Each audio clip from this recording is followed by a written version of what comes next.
श्रीहरिः अथ प्रश्नोपनिषद अथ द्वितीयः प्रश्नः। अथ हैनं भार्गवो वेदर्भिः प्रपच्छ भगवन् कत्येव देवाः प्रजां विधारयन्ते कतर एतत् प्रकाशयन्ते कः पुनरेषां वरिष्ठ इति। अर्थात इसके पश्चात इन प्रसिद्ध महात्मा पिप्पलाद ऋषि से विदर्भ देशीय भार्गव ने पूछा, भगवान कुल कितने देवता प्रजा को धारण करते हैं, उनमें से कौन कौन इसे प्रकाशित करते हैं। इसके पश्चात फिर यह भी बतलाइए कि इन सब में कौन सर्वश्रेष्ठ है, यही मेरा प्रश्न है। तस्मै स होवाच काशो हवा एष देवो वायुनगरीरापः पृथिवी वाङ्गमनं चक्षुः श्रोत्रं च ते प्रकाश्याभिवदन्तीं वयमेतद्वाणावष्टभ्यं विधारयामः। अर्थात उन प्रसिद्ध महर्षि पिप्पलाद ने उन भार्गव से कहा, निश्चय ही वह प्रसिद्ध आकाश देवता है तथा वायु, अग्नि, जल, पृथ्वी, वाक्वाणी कर्मेंद्रियां, नेत्र और श्रोत्र ज्ञानेंद्रियां तथा मन अंतःकरण भी देवता है। वे सब अपनी अपनी शक्ति प्रकट करके अभिमान पूर्वक कहने लगे, हमने इस शरीर को आश्रय देकर धारण कर रखा है। तान् वरिष्ठः प्राण उवाच मामोहमापद्यथ अहमेवैतत् पञ्चधात्मानं प्रविभजे तद्वाणामवष्टभ्यविधारयामिति ते श्रद्धादाना बभूवुः। अर्थात उनसे सर्वश्रेष्ठ प्राण बोला, तुम लोग मोह में ना पड़ो, मैं ही अपने इस स्वरूप को पांचों भागों में विभक्त करके इस शरीर को आश्रय देकर धारण करता हूँ। यह सुनकर भी उन देवताओं ने विश्वास नहीं किया, वह अविश्वासी ही बन रहे।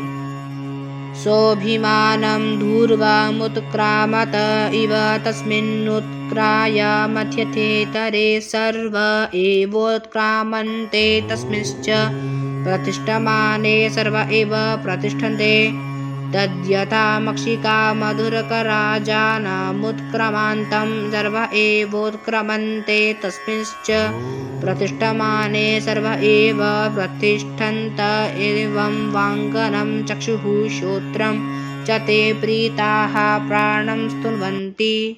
अर्थात जब वह प्राण अभिमान पूर्वक मानो उस शरीर से ऊपर की ओर बाहर निकलने लगा, उसके बाहर निकालने पर उसी के साथ ही साथ अन्य सब भी बाहर निकलने लगे और शरीर में लौटकर ठहरने पर वह सब देवता भी ठहर गए।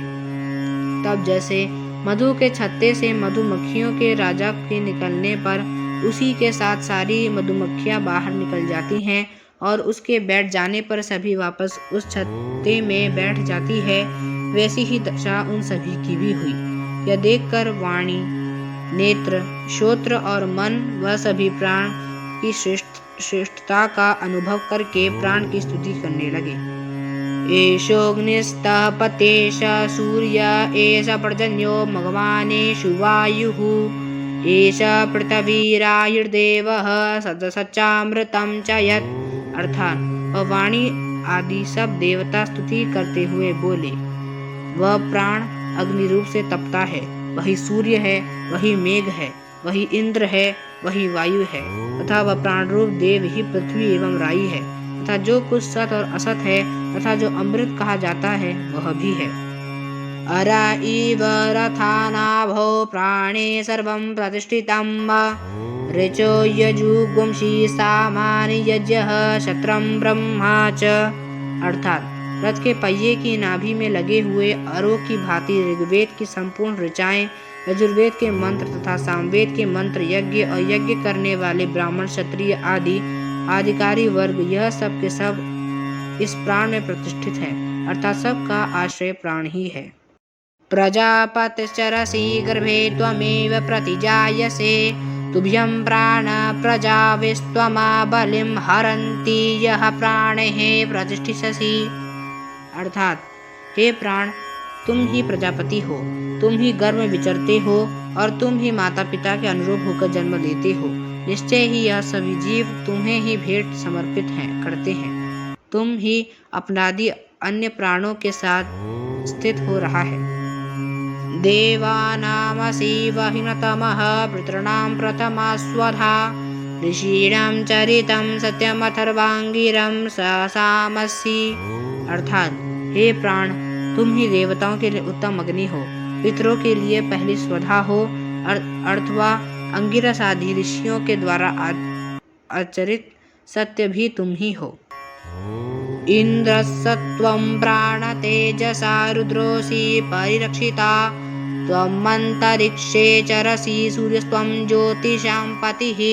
अर्थात हे प्राण, तू तेज से संपन्न इंद्र, रुद्र और रक्षा करने वाला है। तू ही अंतरिक्ष में विचरता है और तू ही समस्त ज्योतिर्गणों का स्वामी सूर्य है। यदा त्वमभिवर्चस्यं धेमाः प्राणते प्रजाः आनन्दरूपा तिष्ठन्तीं कामायान्नं भविष्यतीति। अर्थात हे प्राण, जब तू भली भांति वर्षा करता है, उस समय तेरी यह संपूर्ण प्रजा यथेष्ट अन्न उत्पन्न होगा, यह समझकर आनंदमय हो जाती है। व्रात्यस्त्वं प्राणे कर्षरता विश्वस्य सत्पतिः, वयमाद्यस्य दातारः पिता त्वं मातरिश्वनः। अर्थात हे प्राण, तू संस्कार रहित होते हुए भी एकमात्र सर्वश्रेष्ठ ऋषि है तथा हम लोग तेरे लिए भोजन अर्पण करने वाले हैं और तू भोक्ता भोजन ग्रहण करने वाला है। समस्त जगत का तू ही श्रेष्ठ स्वामी है। हे आकाश में विचरने वाले वायुदेव, तू हमारा पिता है। या ते तनुर्वाचे प्रतिष्ठिता, या श्रोत्रे या च चक्षुषी, या च मनसि संतता शिवं तां कुरु मोत्क्रमिः। अर्थात हे प्राण, जो तेरा स्वरूप वाणी में स्थित है तथा जो श्रोत्र में, यह जो चक्षु में और मन में व्याप्त है, उसको कल्याणमय बना ले। तू उत्क्रमण न कर, अर्थात तुझमें जो हमें सावधान करने के लिए आवेश आया है उसे शांत कर ले और तू शरीर से उठकर बाहर ना जा। यह हम लोगों की प्रार्थना। प्राणस्येदं वशे सर्वं त्रिदिवे यत् प्रतिष्ठितं, मातेव पुत्रान् रक्षस्व शिश्चं प्रजां न विदेहि न इति। अर्थात यह प्रत्यक्ष दिखाई देने वाला जगत और जो कुछ स्वर्ग लोक में स्थित है, वह सभी प्राण के अधीन है। हे प्राण, जैसे माता अपने पुत्रों की रक्षा करती है, उसी प्रकार तू हमारी रक्षा कर तथा हमें क्रांति और बुद्धि प्रदान कर। इस प्रकार यह दूसरा प्रश्न समाप्त हुआ। इस प्रकार इस प्रकरण में भार्गव ऋषि द्वारा पूछे हुए 3 प्रश्नों का उत्तर देते हुए महर्षि पिप्पलाद ने यह बात समझाई कि समस्त प्राणियों के शरीर को अवकाश देकर बाहर और भीतर से धारण करने वाला आकाश तत्व है। साथ ही इस शरीर के अवयवों की पूर्ति करने वाले वायु, अग्नि, जल और पृथ्वी ये 4 तत्व हैं। 10 इंद्रियों और अंतःकरण ये इसको प्रकाश देकर क्रियाशील बनाने वाले हैं।